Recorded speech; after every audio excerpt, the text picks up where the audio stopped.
Do you believe everything you see on the internet? Is this guy a fraud? Detroit Urban Survival Tactics, one of the most popular people out there on TikTok and other platforms. And some people are laughing at him. Some people are following him. They think he's important and going to do some training. Let's take a look. But first, before we do that, before we talk about this, we got a gun giveaway going on. It's happening right now. You can enter for free and it ends really soon. So just click the link in the description down below to find out which brand new gun you could win. I'm here with Tom Grieve. Tom, we're talking about DUST, Detroit Urban Survival Tactics or Training or something like that in here. Tom, let's take a look at this video. If the gun is to the rear of your head, pin here to the column, drive away. It'll peel out. If it's here in the window, head forward, you're offline, grab the barrel, redirect. If the weapon is more to the front, head goes forward, weapon goes up and back, and now you have the weapon. Tom, that's just one of many of this guy's video, and it looks to me like his associate there was just giving him the gun. I don't know what's going on with this guy, but this is not where I want to get my self-defense training, I don't think. It doesn't look very promising. I hope it's free. Yeah. Okay. That's a good point. And we got to be very careful not to slander or defame this gentleman. But there is a raging discussion on the internet right now. Is he the world's best troll, or is he actually? I understand he is giving classes in Detroit, and he's selling this as a self-defense methodology. Let's click on another one here and see what we got going. Looks like he's going to take away a rifle here. Detroit Urban Survival Training. Right now, we're going to demonstrate a rifle disarm. If I try to grab the gun, he's going to fire. Fingers are now in the eyes. You got it. And this is how you're able to disarm a rifle. Step one. Yep. I don't know how long this is Move going at to the go. front of the gun.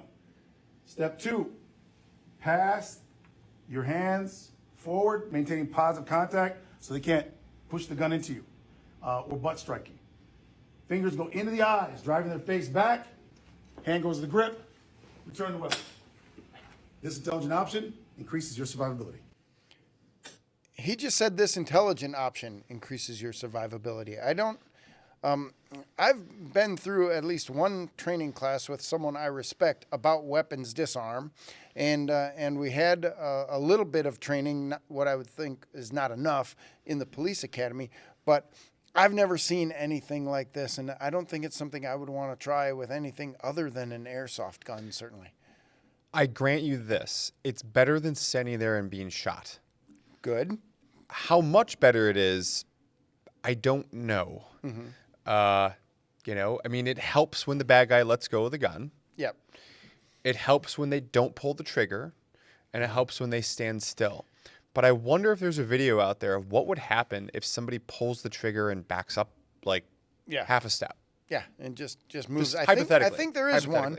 I don't know that we have it in this entire group of tabs that I'm going to open here and talk about. Here he is doing the slow-mo weapons. So, if the weapon is acquisition. shoulder, first thing you do is move what's in front of the gun. So in this case, I'm in front of the weapon. I'm going to move what's in front of the weapon, and I'm going to take my hand and go here and strike it up into the face of the violent criminal, and therefore you can increase your survivability. That was a quick one, and he's just using the buttstock to actually hit the guy on there. Again, this looks like they're all pre-staged, and it's not something that I want people to take as gospel. Self-defense is very, very personal. This is something I would really want to try in a true force-on-force situation where we're gonna play this out from beginning to end with somebody who's really fighting hard on the other side. In all of these videos, the bad guy's not fighting hard, he's just assuming that he gets him by surprise and the gun just comes out of his hands. And in my experience, that's, when people are hanging on to something that they don't want to give you, it's kind of hard to get it out of their hands. And usually that's one way we could describe a firearm during an armed confrontation. Mm-hmm. I mean, look, it's better than standing there and being shot. Mm-hmm. And maybe this is one of the best options that you have. aside from standing there and being shot or running away or something. Yeah. This is, to my eyes, none of these look like they're exactly great options. Yeah. But if this is all you got, yeah, I'd rather try this than get shot in the face, but I'm not convinced that a lot of people who try this won't get shot in the face. Yeah, and there's an old axiom out there about firearms: if you can touch it, you can take it, and action defeats reaction, and things like that. But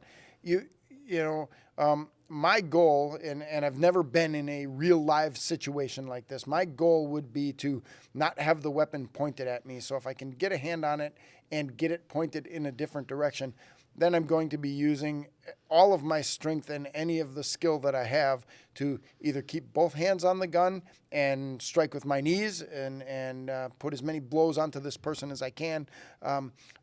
But wow, I can see, if people take this as gospel, I can see folks end up getting hurt really, really badly, if not killed, trying to employ some of this stuff without months and months of training and repetition and under truly dynamic and full speed situations. Right now, this is just too slow for me. It's just the bad guy in all of these videos just giving the gun away. Well, and here's the question, right? I mean, generally speaking, and I'm saying this as a former state prosecutor, criminal defense attorney, right? The overwhelming majority of home invasions, street armed encounters, that kind of stuff, right? Is the bad guy alone, or do they travel in a pack? Yeah. They travel in a pack, Yeah. right?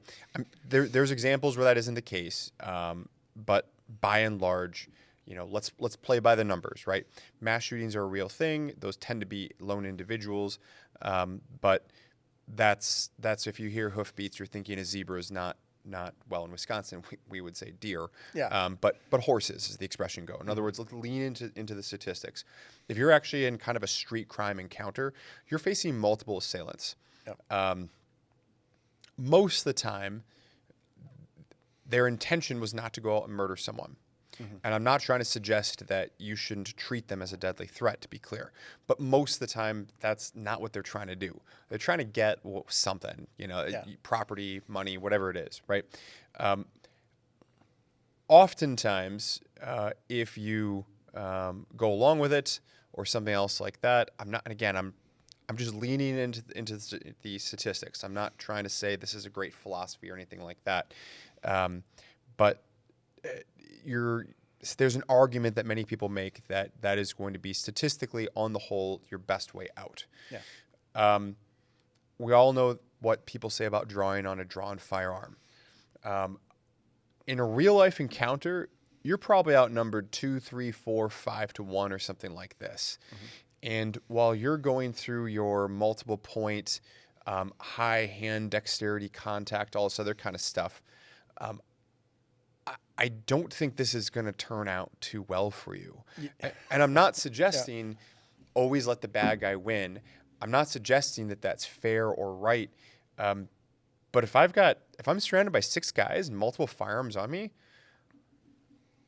I don't think this is the solution either. Yeah. Unless they're like, we're about to kill you, go dig a shallow grave. And it's like, all right, well, yeah, now I may as well try. Yeah, but in like a normal street crime context, yeah, it's not where I go. The option, and I've talked about this in some other classes and heard it from some other people as well. Carrying the money clip with a 20 on the outside and 10 singles stuck inside, so it looks like a wad of cash. And the guy's pointing the gun at you. Give me your money. Here I have money. Throw it over his shoulder. He can go behind him to get the money, or he can still be dealing with you. And when he turns around to get the money, you can run the other direction. It's